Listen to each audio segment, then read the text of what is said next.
আজকে জনাব মোহাম্মদ জহিরুল ইসলাম প্রধান শিক্ষক সাহেবের বিদায় এবং ম্যানেজিং কমিটির নবীন বরণ অনুষ্ঠানের সম্মানিত সভাপতি, বিদায়ী সম্মানিত প্রধান শিক্ষক, আমার সহকর্মী, সহকারী উপজেলা শিক্ষা অফিসার মহোদয়, শিক্ষক নেতৃবৃন্দ, সম্মানিত সুধীবৃন্দ, অভিভাবকবৃন্দ এবং প্রিয় ছাত্র বন্ধুরা, আসসালামু আলাইকুম। ভালো আছেন আপনারা সবাই? আমি আসলে বক্তৃতা দিব না, অনেক বক্তব্য আপনি শুনেছেন।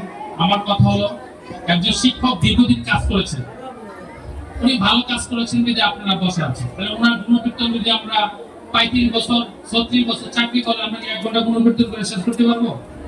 এটা কোনোভাবে সম্ভব না। তাহলে উনি ভালো কাজ করেছেন, দীর্ঘদিন কাজ করেছেন, মানুষ গড়ার কারিগর হিসাবে দায়িত্ব পালন করেছেন। এবং সেই জন্য আমি এত ব্যস্ততা সত্ত্বেও জুন মাসে বৃষ্টিতে ভিজে কিন্তু ওনার অনুষ্ঠানে আমি চলে আসছি। যেন শিক্ষকের বিদায় আমার যাওয়া উচিত। আমি কালকে বলেছিলাম আপনি যেতে পারবো না, কিন্তু যখন সুযোগ হয়েছে আমি সকালবেলা আরো 3টা মিটিং করেছি, পরে আমি চলে আসি। তাহলে একদম এরপরে কি আর বক্তব্য সুযোগ আছে? তাহলে গুরুত্বপূর্ণ ব্যক্তি বিদায়, সম্মানিত শিক্ষক, তাকে সম্মান জানাতে আমি চলে আসছি উপজেলা শিক্ষা অফিসার হিসেবে। যদি না আসি অসুন্দর দেখা যায়, সেই জন্য আসছি। আর যদি বক্তৃতা আমি দিতে থাকি শিক্ষক সম্বন্ধে, কয়েক ঘন্টা দিতে পারবো, কারণ উনি 35-36 বছরের জীবনে বক্তৃতা দিয়ে শেষ করে দেবে না। 2জন ছাত্র সুন্দর বক্তব্য দিয়েছে, তাদেরকে ধন্যবাদ জানাই। শিক্ষক সম্বন্ধে সুন্দরী বলেছে। আপনাদের কাজ হলো, সকল অভিভাবক, আমি যেভাবে বাচ্চাদেরকে স্টেজে তুলেছি, আপনার বাচ্চাকে আপনি সেভাবে স্টেজে উঠাবেন। কোন একটা ছড়া বলতে গেলে বলবেন সামনে এসে বলো, আপনার পরিচয় বলবে, সামনে এসে বলবে। সুন্দরভাবে যদি এভাবে আপনারা প্র্যাকটিস করাতে থাকেন, হাইমচর উপজেলা একদিন এতটা ভালো হবে আপনারা কল্পনা করতে পারবেন না। আমি বিভিন্ন উপজেলা শিক্ষা অফিসার হিসেবে দায়িত্ব পালন করেছি। আমি এখানে স্কুলে আমি সব পড়াশোনা আমি ওইভাবে জাজমেন্ট করতে পারি নাই। আমি কয়েকটা স্কুলে গিয়েছি, আমি দেখেছি যে আমার ব্রাহ্মণবাড়িয়া থেকে এখানে শিক্ষার মান ভালো। আমি একটা স্কুলে দিয়েছি ইংরেজি বাংলা সব রিডিং করতে পারে। তাহলে শিক্ষকরা এখানে ভালো পড়া, আন্তরিক শিক্ষকরা দায়িত্বশীল হিসাবে কার্যক্রম করে যাচ্ছে।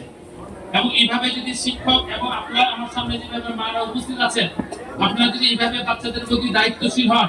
যেমন আমি প্রথম এখানে শুনেছি যে হাইমচর, আমার মনে হয়েছে যে চর এলাকা, এখানে শিক্ষার আলোই নেই। কিন্তু আপনাদের যে কর্মকাণ্ড যদি এইভাবে আপনারা শুরু করতে পারেন, হাইমচরে দেখবেন এক সময় বাংলাদেশের নেতৃত্ব দিবে, বড় বড় অফিসার হবে, বড় বড় মন্ত্রী হবে এই হাইমচরে। এটা আপনারা আমি অনুধাবন করতে পারি। আমি যে সাবজেক্টে পড়েছি, আমি ভবিষ্যৎবাণী করতে পারি, স্ট্যাটিস্টিক্সে পড়েছি।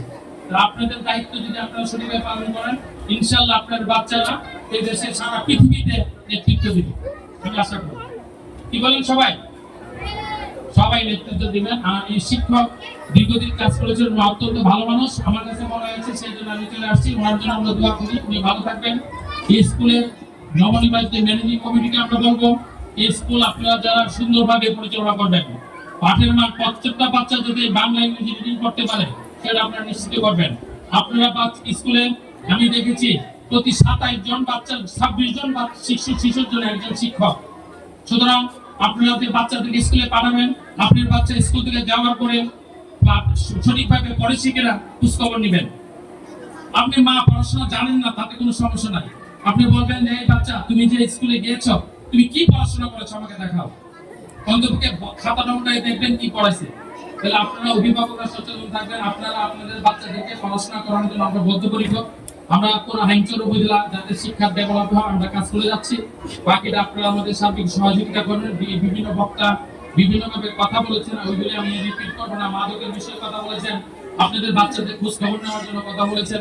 এইগুলি আপনারা সবাই সুন্দরভাবে কাজ করবেন, বাচ্চাদের খোঁজ খবর রাখবেন, সেই প্রত্যাশা রাখছি। আর এই স্কুলের যে ভারপ্রাপ্ত প্রধান শিক্ষক থাকবেন, ওনার দায়িত্ব উনি সঠিকভাবে পালন করবেন।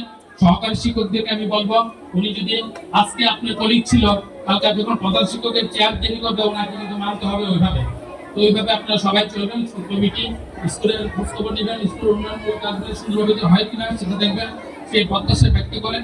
এবং স্কুলে যারা এই ধরনের সুন্দর একটি আয়োজন করে আমাদেরকে দাওয়াত করে আনছেন, সেই জন্য আপনাদেরকে অনেক ধন্যবাদ জানাচ্ছি। তারপরে আমার শিক্ষক সমিতির সভাপতি যে আপনাদের নাসির সাহেব, তারপরে আমাদের সালাউদ্দিন সাহেব, ওনারাও শিক্ষার প্রতি অত্যন্ত আন্তরিক। ওনারা সার্বিকভাবে আমাকে সহযোগিতা করেন, আমাকে সঠিক তথ্য দেন, স্যার এইভাবে আপনারা আমরা আছি আপনার সাথে, আপনি হ্যান্ডচককে সুন্দর করে যান স্যার। আমি ওনারা সার্বিক সহযোগিতা পাচ্ছি, সেইভাবে আমি তাদেরকে ধন্যবাদ জানাই, আপনাকে সবাইকে ধন্যবাদ জানাই এবং আমাকে এখানে দাওয়াত করে আনার জন্য আবার কৃতজ্ঞতা জ্ঞাপন করে আমার বক্তব্য শেষ করছি। আসসালামু আলাইকুম।